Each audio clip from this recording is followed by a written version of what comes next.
Diamond Dog's intel team specializes in information gathering, mainly HUMINT and SIGINT.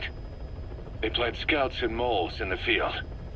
These operatives will blend into the local populace and work under the guise of a resident, or disguise themselves as travelers and ask around for information. They observe targets using various hidden bugs, cameras, and transmitters, and by tapping their satellite and phone communications. Analyzing all this information creates a clear picture of how wars and the PFs fighting them are changing. This data can also be used for threat assessment when deciding whether to accept contracts from certain clients. And during missions, the intel team keeps track of target locations and produces FOM predictions, reporting mission-critical information based on real-time remote observation of changes in the AO. What you hear from us over the radio is based on how we interpret the data gathered at the command platform. However, intel team operatives go unarmed in almost all situations to avoid revealing themselves to the enemy. Some will carry a knife, but most have nothing at all. As such, don't expect them to help you take on heavily armed adversaries like PF soldiers. Think of them as entirely passive in the hot zone. Plus, they use all manner of techniques to remain inconspicuous in the field. If you ever spot one, you'll have some serious explaining to do. So remember, their specialty is espionage. They may not be of use in a firefight, but when it comes to intel, they're pros.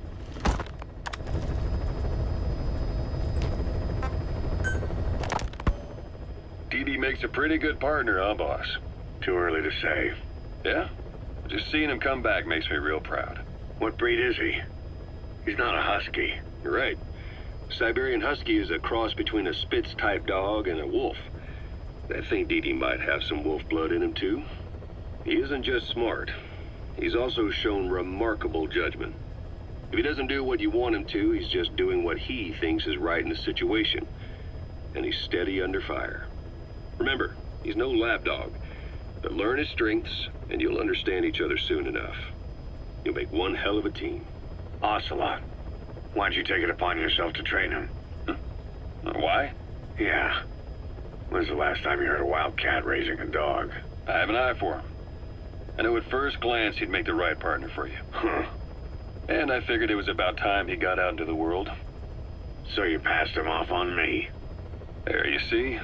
I knew you liked him. I don't know about that yet. I still think he's trying to figure me out, too. I'll spend some more time with him. You'll see how helpful he can be. What about you? I prefer to work alone. Ocelots don't hunt in packs. Yeah, something like that. Anyway, I'm glad you like him. DD's really taking to you, too. And to going on your walks. Don't be shy about taking him with you in the future. I'll think about it.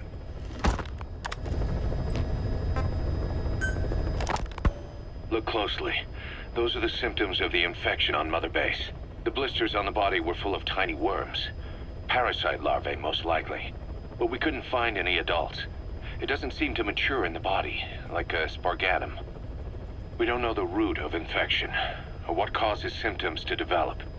The infection rate, along with the number of dead, are both on the rise. If we don't find the cause, and soon... Boss, do you remember seeing these symptoms before? The bodies floating around in the oil facility, the bedridden test subjects at the Devil's House? This epidemic looks just like what we've seen on our hunt for Cypher. It could be a counterplay by Skullface. That's insane. You mean they weaponize parasites? Parasites as weapons. That definitely falls under the Biological Weapons Convention, but it's something the world would never see coming. And no one's ever developed a vaccine for parasites. So this is the weapon of mass destruction Cypher was working on in Africa? It may be. But if it is, how did the Yellow Cake and Walker gears fit in? There must be something bigger we're not seeing. Anyway, our priority now is to prevent more casualties. The medical team is studying the infection, but we can't treat anyone until we know the root cause. All we can do right now is halt the spread of infection. Remember before, boss? When Quiet attacked one of our guys on Mother Base, stuck a knife in his mouth. He's one of the very few soldiers who've had contact with her recently. Close contact. I don't think it's a coincidence that he was among those who became symptomatic pretty early on in this epidemic. Saliva and blood spatter, an open wound, mucosal infection. Whatever is causing this got inside him then. Miller, that is a baseless accusation. The source of the infection is quiet. Everyone suspects her. We don't know that. And we've come across these symptoms before. The bodies in the water at the oil field facility, those sick people in the beds at the Devil's House. They're identical to what we've seen while we've been after Cypher. The infection could have come from elsewhere. But at the very least, she does know something. It's not like she's gonna talk. No, not through words anyway. But what about her actions? Quiet held a knife to that soldier back then, before he became symptomatic. There must have been a reason for that. A reason for shoving a knife down the throat of one of our men. What if she's capable of identifying who's infected? What if she was trying to stop the infection but couldn't communicate that to us? The answer to that, the source of the infection, might be in the mouths of the infected. You think there's some kind of clue in their mouths? I don't know. But maybe there's something about the mouths of those who've become symptomatic, something in common. Something their mouths have in common. Forget it. We can't trust her. Even if she can spot the infected, I don't want her help. I understand how you feel. But this is something to go on. Can't you see it's just like I said? Bringing her here was a big mistake. Quiet is gonna be the end of us. Stand down. You've got zero proof. Try to keep an open mind on this, boss. There has to be a way to identify who's infected.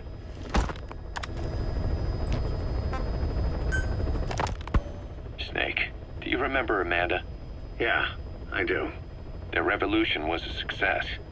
Somoza resigned, and Nicaragua has a new government. Amanda's really working hard for her country to be reborn. Good for them. She says she wishes Chico could be there. That revolution was the dream. For Amanda, for Chico, and their father. That chopper was no place for Chico to die. I'd like to at least think history will remember his part in the revolution. When you pick up a gun, there's always a chance you'll die for nothing. He knew that as well as the rest. Now that he's gone, it's up to the rest of us to decide what it was all worth. If we don't, there's nothing to prove that Chico ever lived at all. We're his mark on the world. Amanda told us that Strangelove contacted her after the revolutionaries came to power in Nicaragua. Strangelove, the AI researcher from Mother Base? I remember her.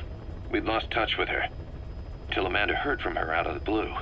She told Amanda she wanted to salvage Peace Walker's drive parts, or something from the bottom of Lake Nicaragua. Amanda passed the request on to her friends in the new administration. She's a national hero now, after all. So Strangelove got a Soviet military aircraft to transport something to somewhere. But apparently the cargo wasn't big enough to have been Peace Walker itself. So what was it? Who knows? We recovered Peace Walker's nuclear warhead ourselves 9 years ago. What could Strangelove have been after? Amanda said she didn't mention what her reason was or where she was headed. Nicaragua is a socialist state now. With Amanda vouching for her, the government didn't feel the need to concern itself with the details. All Strangelove told Amanda was that she was going to continue her research, and that the rest was a secret. Right before the attack, Huey was in the control tower to prepare for the inspectors. He was with them when it all went down. The control tower collapsed with the rest of it struck. His body was never recovered, but he was the one who met the inspection party when they arrived. And he was the one who showed the nuclear inspectors to the tower. You remember the way it went. First he recommends we agree to the inspection, then he gives them the okay without our permission, all the time acting as if he was doing us a favor. On top of that, he even had the guards disarmed that day. It would send the wrong message, he said. Whatever the angle, it all leads back to Huey. I curse my own stupidity for not realizing sooner. Huey escaped with that unit by chopper. I've been hunting him for 9 long years. The other reason I was operating around Afghanistan was to dig up his location. Huey's in Afghanistan? Yes, and I have a good idea where. Now we just wait for the right moment. This time, we'll be the ones using him. He's going to tell us who our guests really were that used a fake nuclear inspection to blast our home into the ocean.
sniper known as Quiet is lurking in the Afghan wilderness. This Quiet has performed a string of hits on Soviet officers. The attacks always occur in the same area, but sweeps of the area turn up no traces whatsoever. They've even posted guards, but they never spot a thing. And then before you know it, another body's lying on the ground. You ever heard of someone who operates like that? No matter how still and silent a person tries to be, they always create some kind of ripple. Be it breathing, a heartbeat, eating, excreting, body temperature, sweat. If this sniper can really vanish completely, that's just not human. I guess Quiet is the right name. But what is Quiet's objective? The local guerrillas wouldn't use this kind of tactic. I just can't see them hiring some superhuman mercenary. And the Soviet officers who've been killed, well, they were all opposed to or skeptical of the secret weapons development being conducted in the area. Sure, they were a problem for those supporting it, but the Soviets have nothing to gain by killing them. So we have an assassin with superhuman combat skills who isn't working for the guerrillas or the Soviets. Miller has a theory that this sniper is a hitman for Cypher. He thinks it's time we silence Quiet for good. But I'm against the lethal treatment. I say we bring the sniper back alive and break that silence. Because even if this Quiet doesn't say a word, there's still plenty we can learn. Just remember this, boss. If our hunch is right, you'll be on this sniper's hit list too. If things seem a little too quiet when you're in the field, watch out. Quiet's out there somewhere. And if possible, this is one sniper I want back here breathing.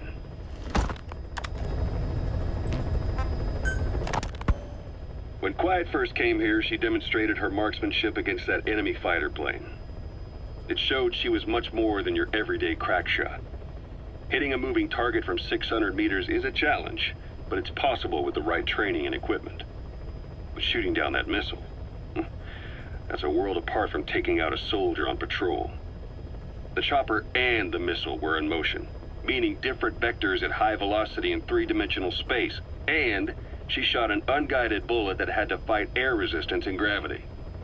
All that while the chopper was taking evasive maneuvers. Some of the best target leading I've ever known. She has a superhuman sense of spatial awareness. You put her in a fighter jet, and she'd be an ace right off the bat. Hell, your judgment was top class too. Realizing she could take out that pilot, that's quick thinking. You and Quiet could make a hell of a team. You'd be damn near unstoppable. Quiet is still in her cell.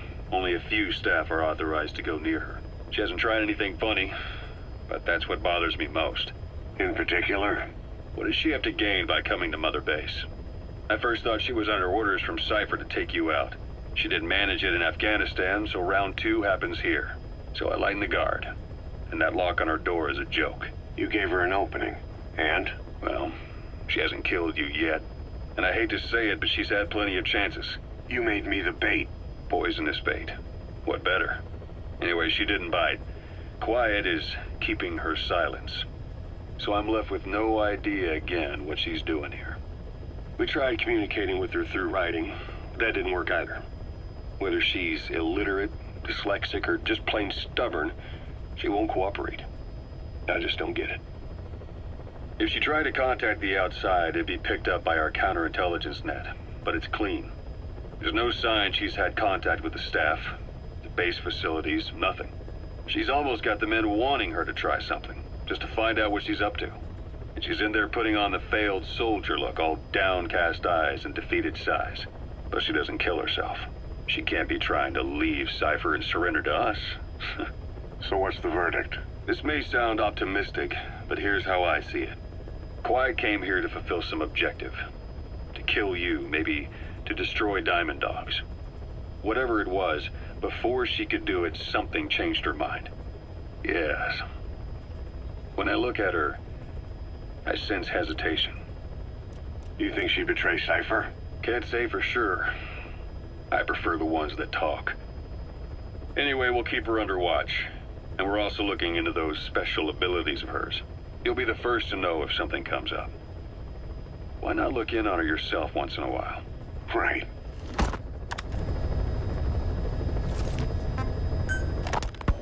Boss, Quiet still hasn't made any moves. It's got me thinking. What? If you took her on a mission, she might break her silence. You want to let her out? Sure. Make her no different to the others. Everyone you pick up works for themselves, right? But her... I say work with her, see what happens. I wouldn't ask this of anyone but you. On missions, I'll make sure we have someone observing from a distance, and she won't be allowed access to all of the base. As for Miller, well, sometimes it's better to ask forgiveness than permission. The best part is, hiding is her specialty. If no one sees her leave the base, the staff will be none the wiser. And if she gets away? If that happens, you'll have to take care of her. But I have faith in you, boss. I think Quiet sees something in you. It's a big risk. But it's for the good of all of us. And besides, you can't deny her talent. Her unique skills and abilities would give you a hell of an edge out there. I'll think it over.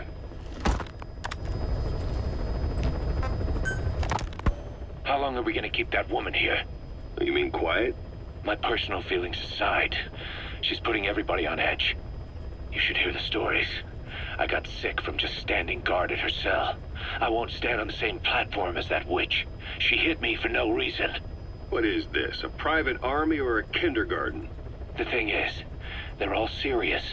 They're faced with something they don't understand, and a kind of mass hysteria's broken out. I've gotten wind of countless plots to take her out. There are no grounds for this suspicion whatsoever. Put yourself in her shoes, assuming they see her as a prisoner here. No, even more so, if they do, she deserves to be treated humanely. I always thought our men were a bit more noble-minded, but... Look, I understand this is a stressful line of work, but to make her the scapegoat... You've got it wrong. Quiet? She's with Cypher. We have men that lost their buddies to her organization. You could say that about more than just her. Plenty of the men used to fight for another side, but they've all put that aside to work for the boss. Cypher is different. And if you ask me, the boss is the biggest problem. Why is he protecting her? Some of the guys are starting to suspect him of... I don't agree with keeping her here either. So what's your move? Throw her out? Kill her? She's our ticket to Cypher. And her physical abilities are outstanding. We could use someone like her. That'll make me sick. Her marksmanship, speed, stealth capabilities for a start. Then, there are the other things we've learned. Quiet appears to be able to use both eyes as master eyes simultaneously. That lets her track targets of different focal lengths at once. While looking through the scope with one eye, she can look for new targets with the other. That's why she doesn't need a spotter. She can operate alone, no matter the circumstances. See, I told you she's a freak. No one would be able to control her. No, there's one person who could. Hey, you trying to get the boss killed? Well, why don't we talk to him? See if he's willing to take her along. I don't like this. It's his decision to make. The two of them might even make a good team.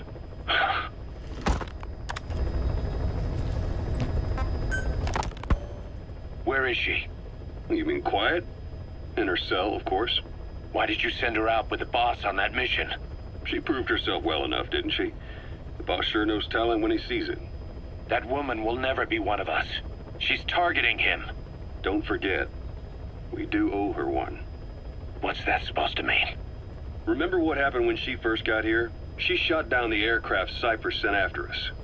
Not only that, she hit the cockpit. Who else could have done that? We're talking about a fighter jet traveling at Mach speed. What's your point? If she hadn't been there, the boss's chopper would be at the bottom of the ocean right now. Or it would have been followed right back to Mother Base. So let's say she does have some elaborate scheme in the works. If you want to catch her in the act, all we can do is sit back and wait.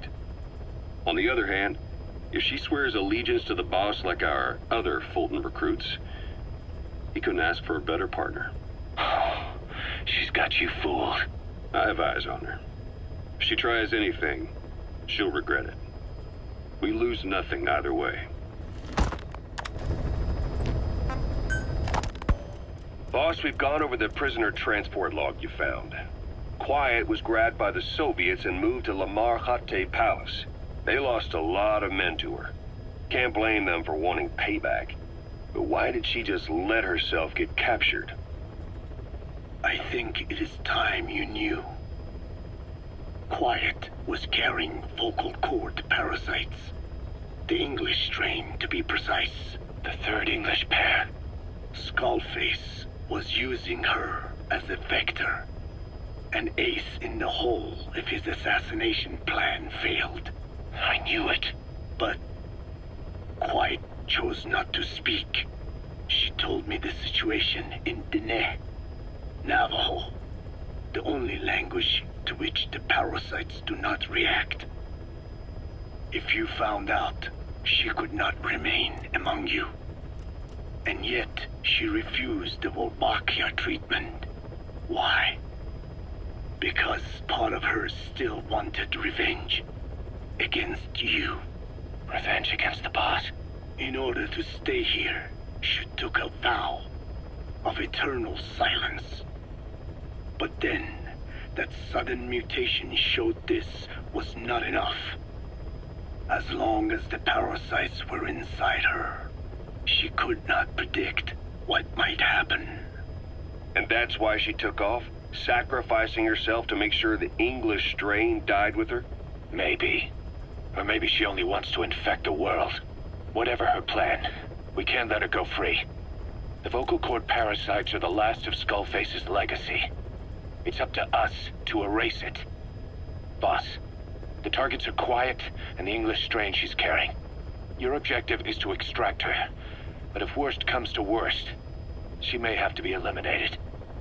Both her and the parasites.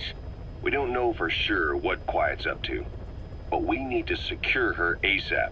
She's being held at Lamar Khatte Palace. Make your way there.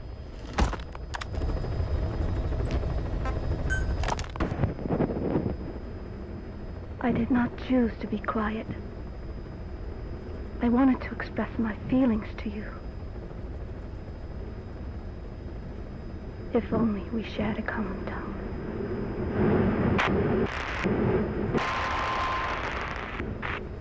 Vengeance was what drove me to them. The only language left to me, revenge. But the words we shared, no, that was no language at all. That is why I chose the language of gratitude instead and go back to silence. I am quiet. I am the absence of words.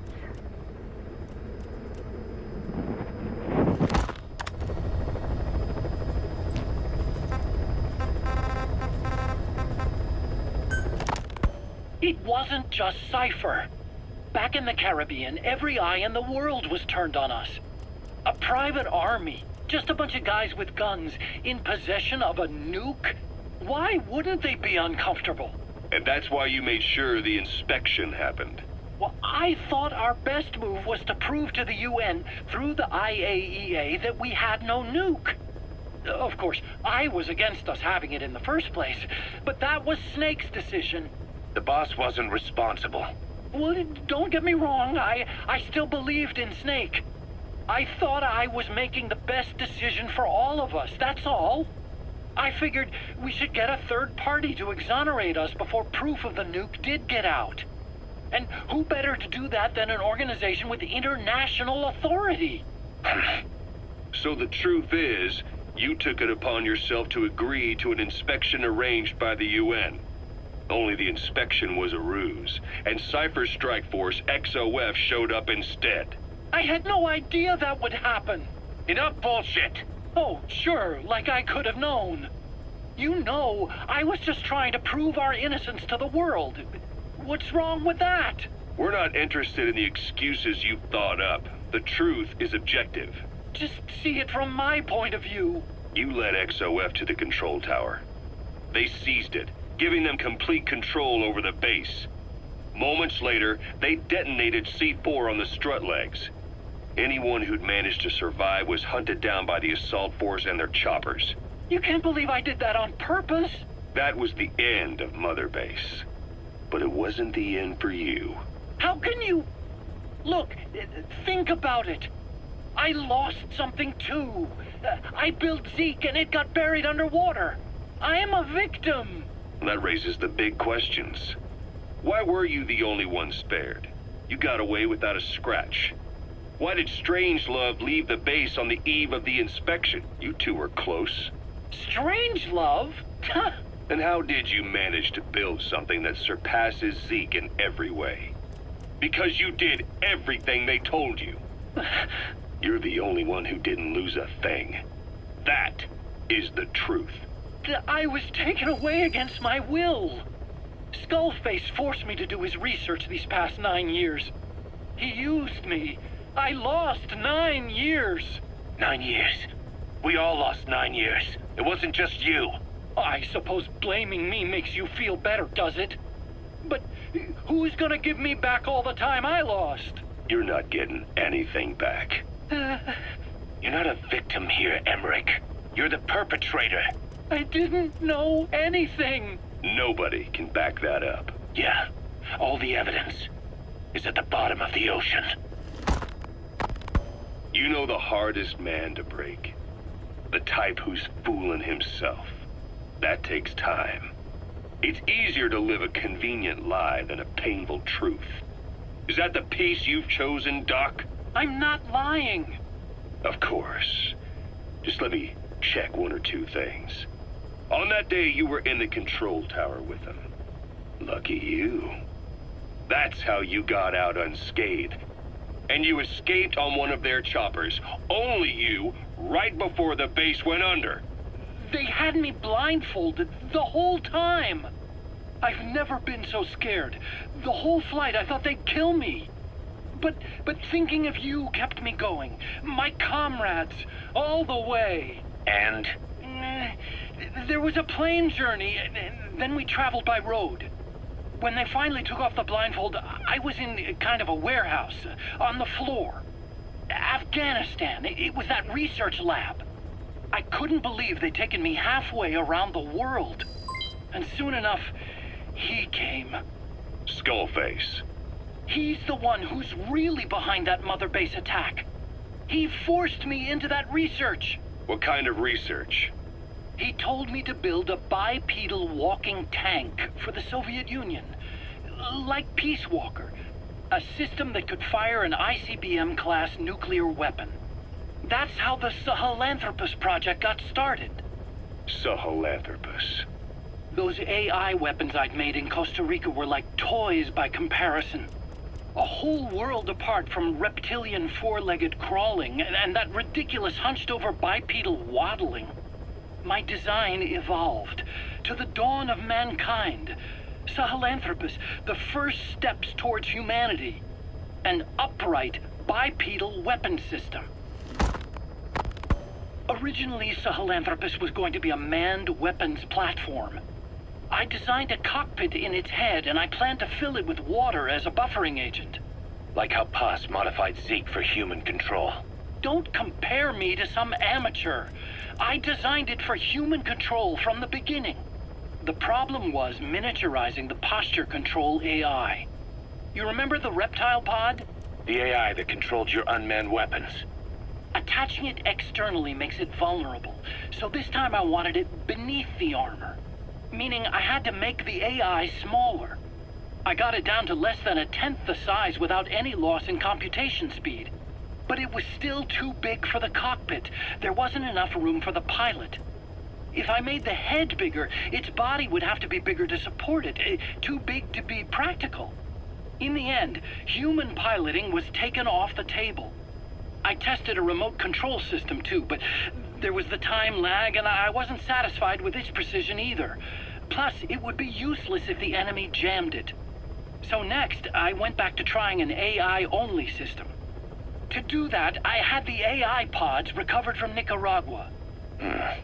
This was a hybrid AI, a combination of Peace Walker's reptile and mammal pods, The only AIs that had ever successfully operated an unmanned nuclear weapon system. Really?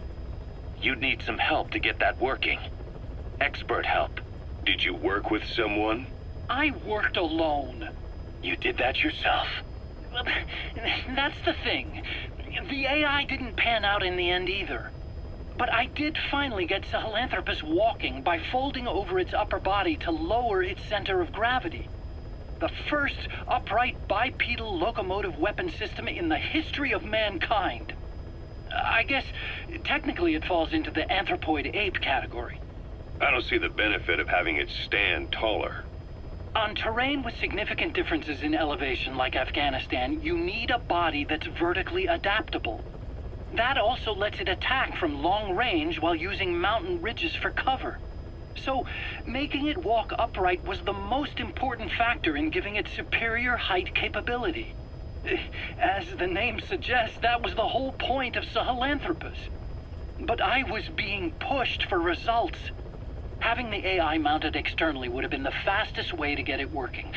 I just needed more data so it could maintain its balance. But Skullface refused to wait.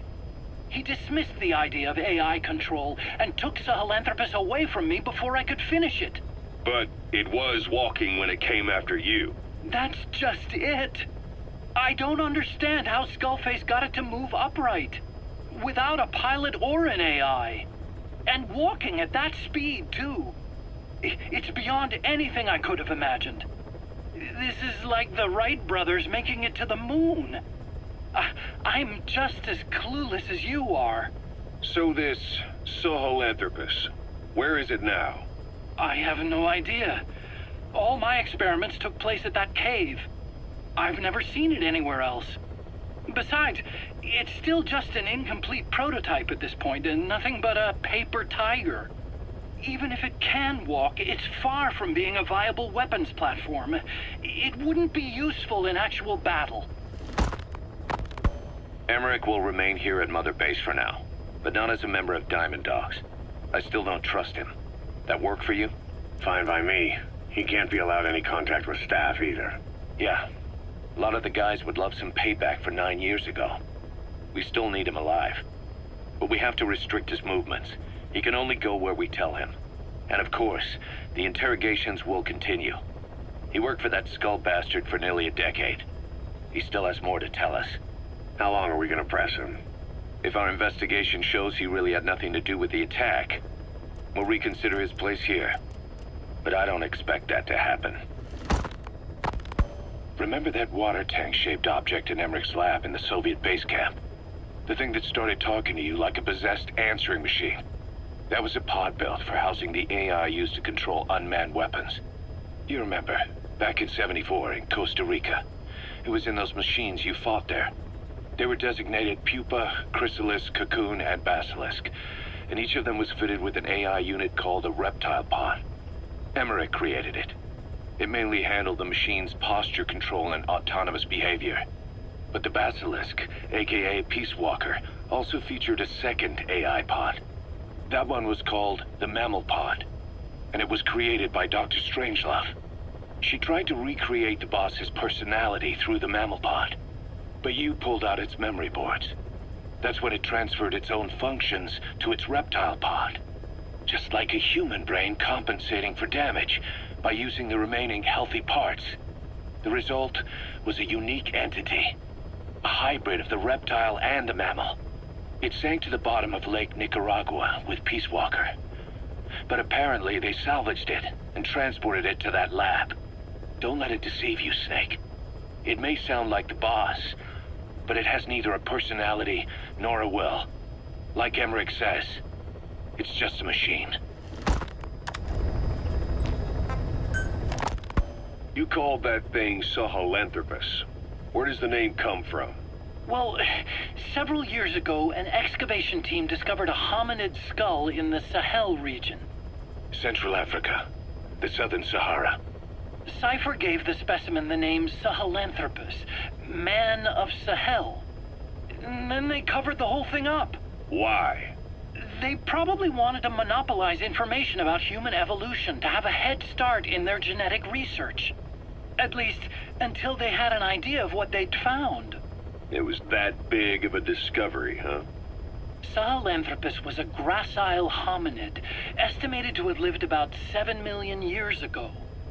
What's significant about it is how its skull's foramen magnum faces down. In other words, its spinal column supported its head from underneath. It stood upright. Right. Which would mean Sahelanthropus walked upright 3 million years before Australopithecus, making it the world's oldest human species. Walking upright. I get it. Hence the name Sahelanthropus for your machine. Walking upright was the decisive difference between our ancestors and other anthropoids. Our brains could get heavier once they were supported by the spinal column. That led to the use of tools and the development of complex communication through language. Only man is capable of this. My creation will be the progenitor of all bipedal weapon platforms. And you did this for Cypher. No, not at all. Sahelanthropus is the best proof that I never betrayed you guys. What do you mean? The reconstructed Sahelanthropus skull looked exactly like the skull we used as our logo 9 years ago in the Caribbean. An army without a nation. Outside the world order. The design was based on Pangaea, the supercontinent that existed 250 million years ago, right? Yeah. When the world was a single landmass. That concept's at the source of our strength.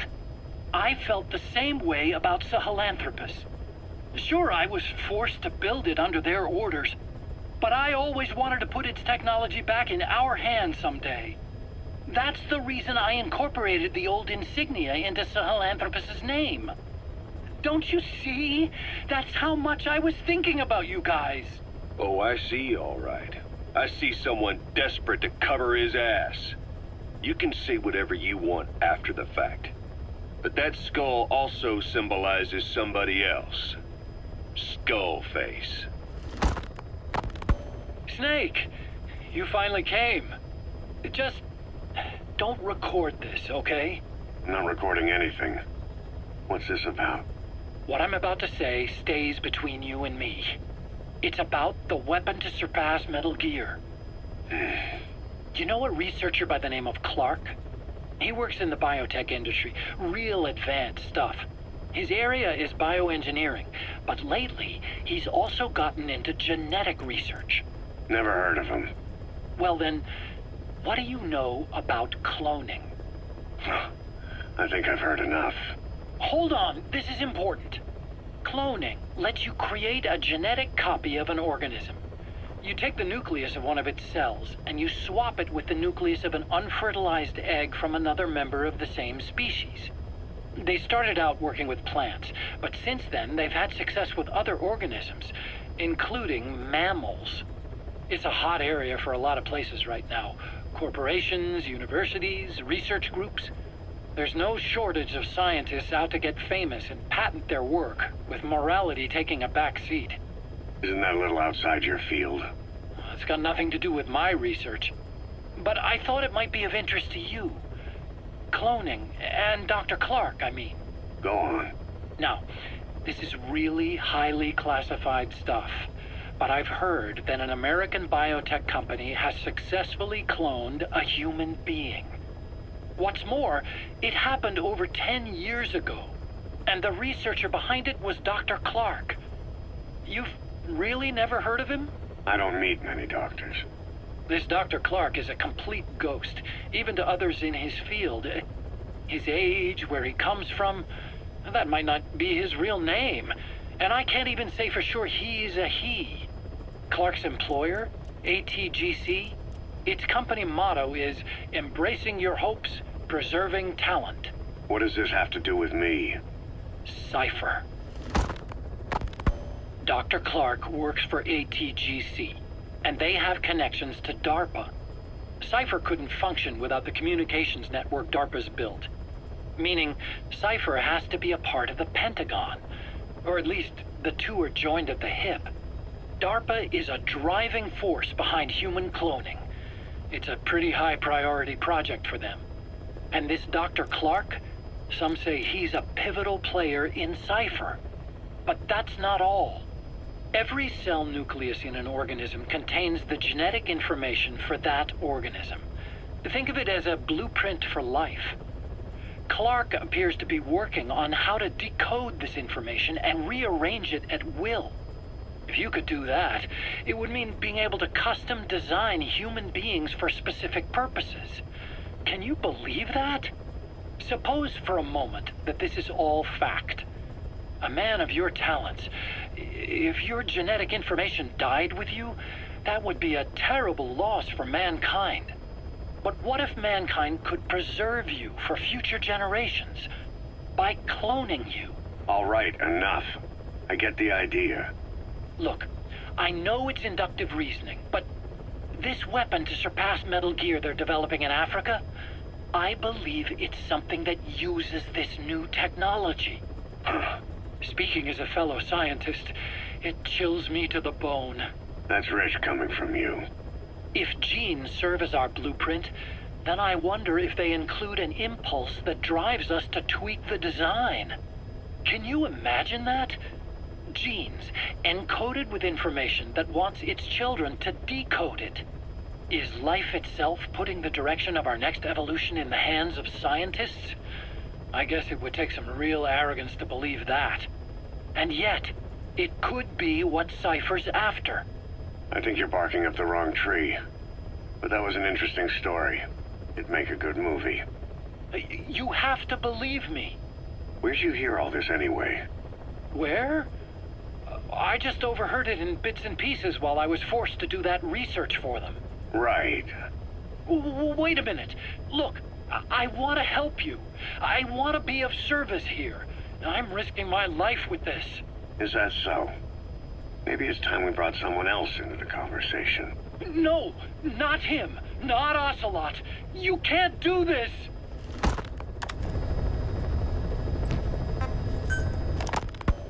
Fine.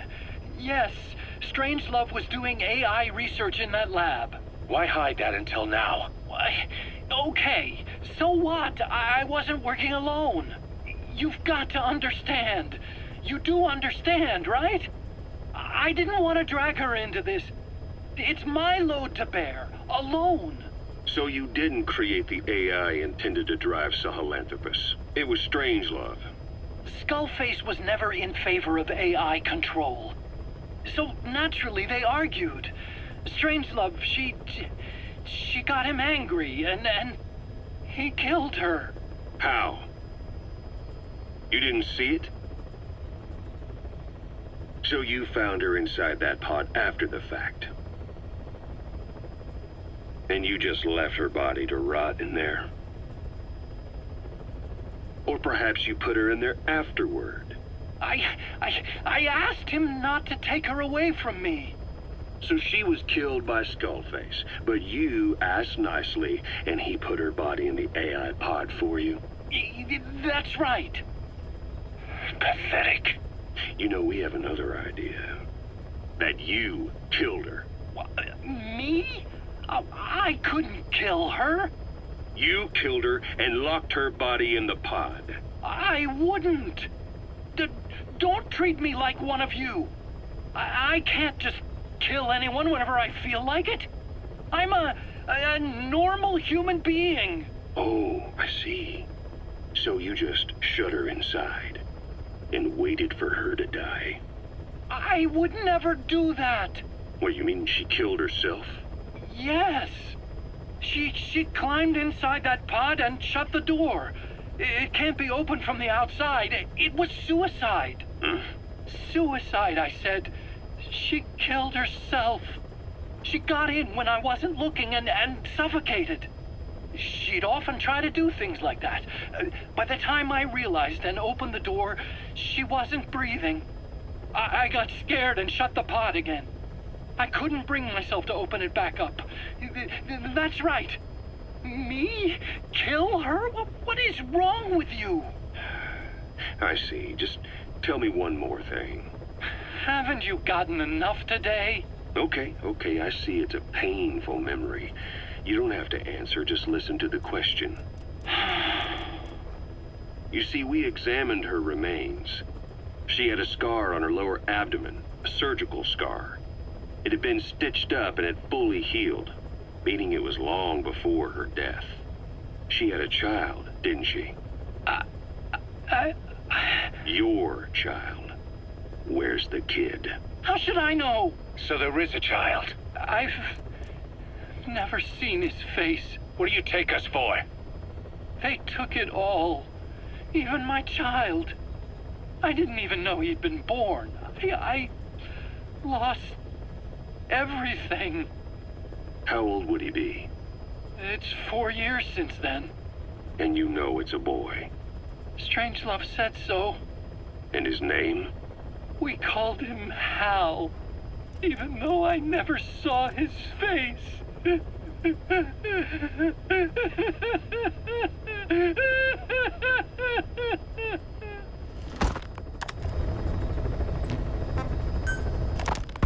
What was your goal in having the children repair Sahelanthropus? I just answered their questions.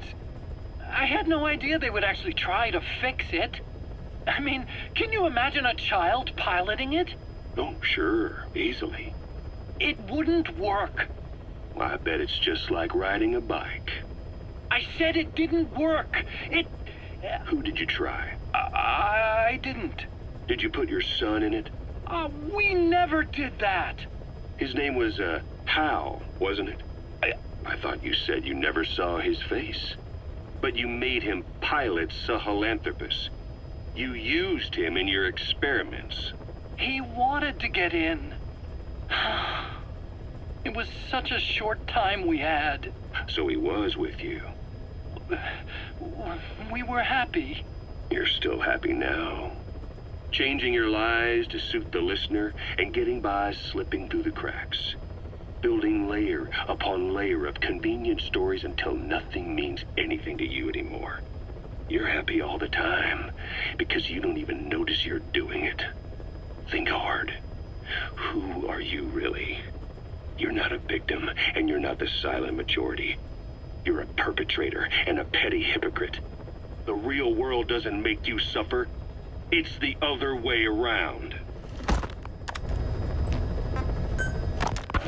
Well, Doctor, I have the report on the incident at the quarantine facility.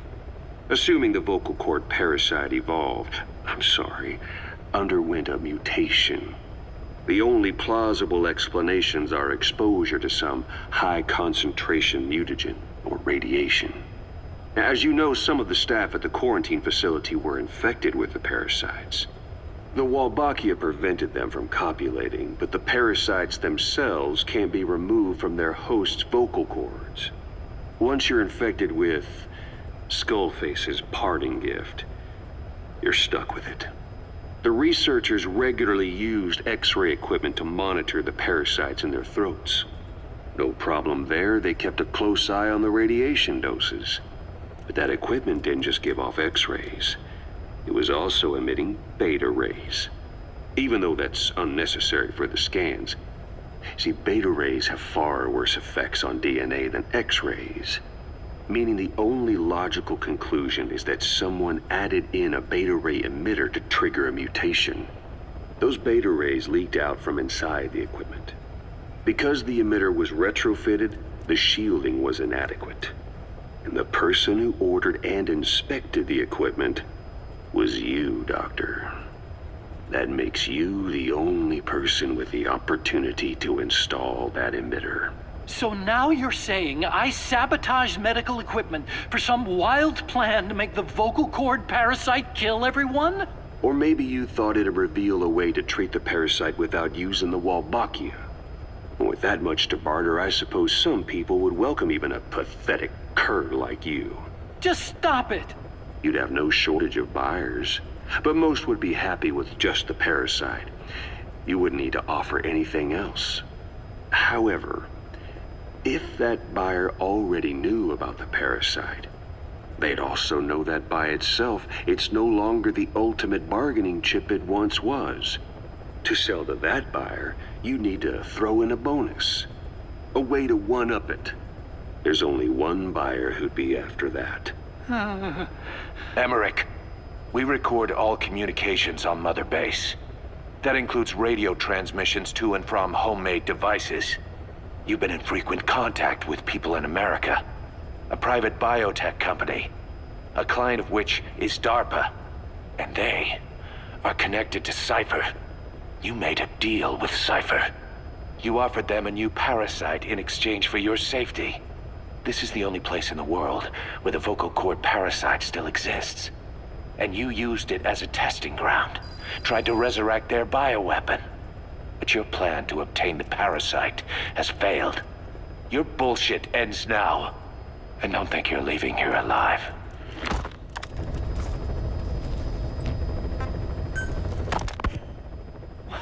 Wait, what are you talking about? Just what do you plan to do? Present the charges against you. And render an appropriate punishment.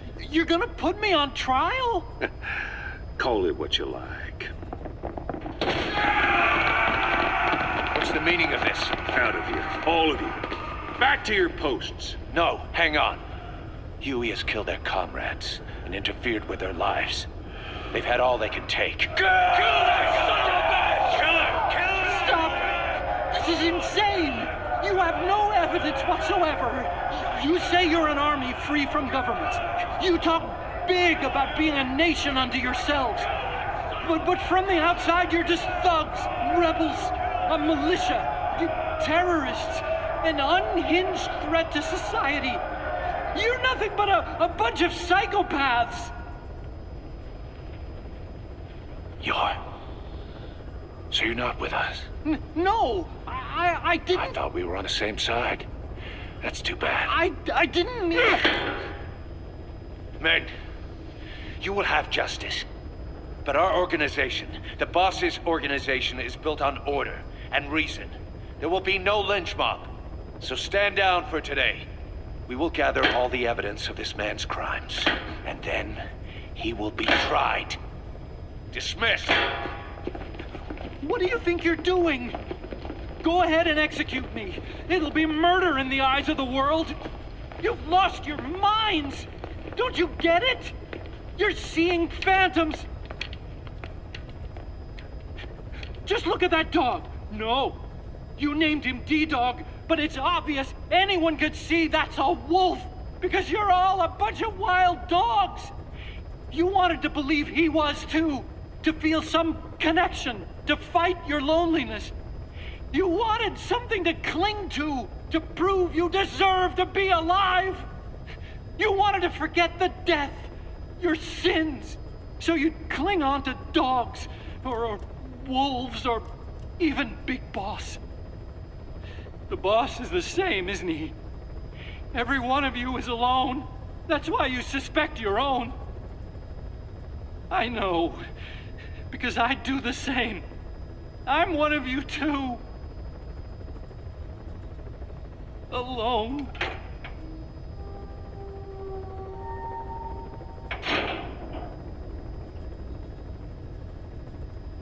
Open your eyes! What you're doing is murder! Plain and simple. All you ever create is war! War and violence can never lead to peace!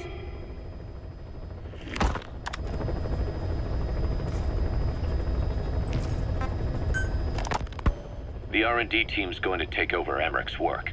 He may be gone, but it won't affect us one bit. We'll be able to deliver whatever you need just like before.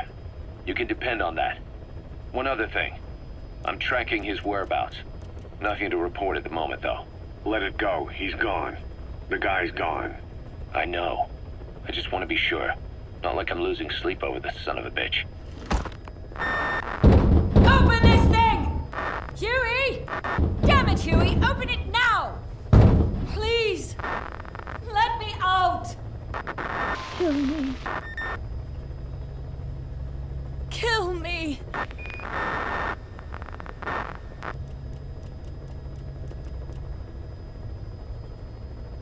If only I'd tried to get out sooner. Perhaps I'd have made it. Why didn't I stop the hatch from closing? Even if it meant losing an arm.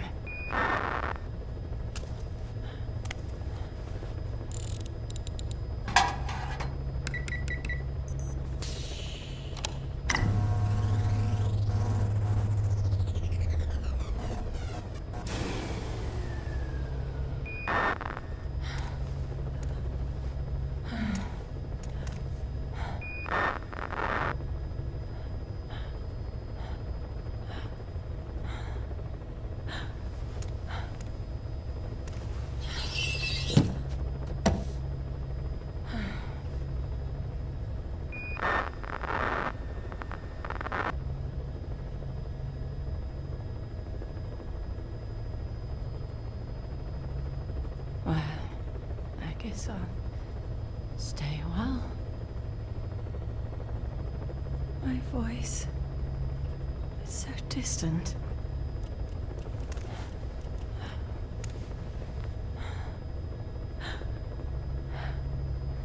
But you can hear me, can't you, Joy? I know you can. You're recording all of this. Deep down in some memory board he'll never find. Duplicating it. Burying it under heaps of meaningless code.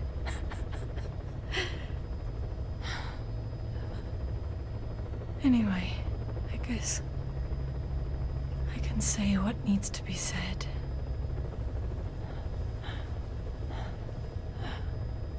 I can still do that much. Talk to you.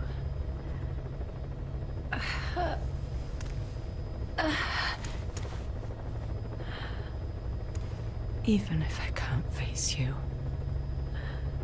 Even if there's a heaven. Even if you're waiting there. I don't deserve to see you again. I don't deserve to love you.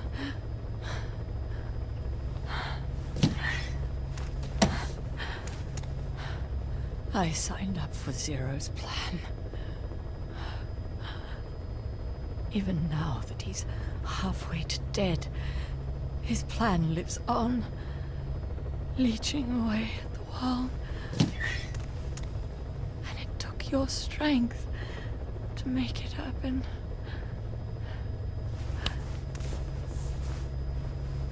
In using you, I put the world in his palm. Once and for all.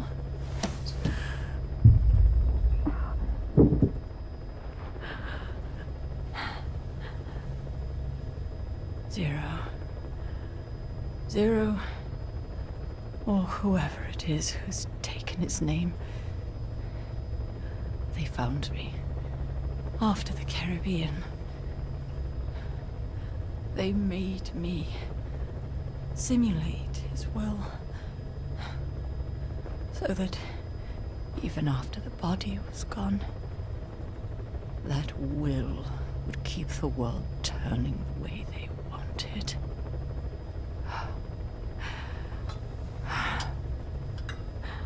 I had no choice.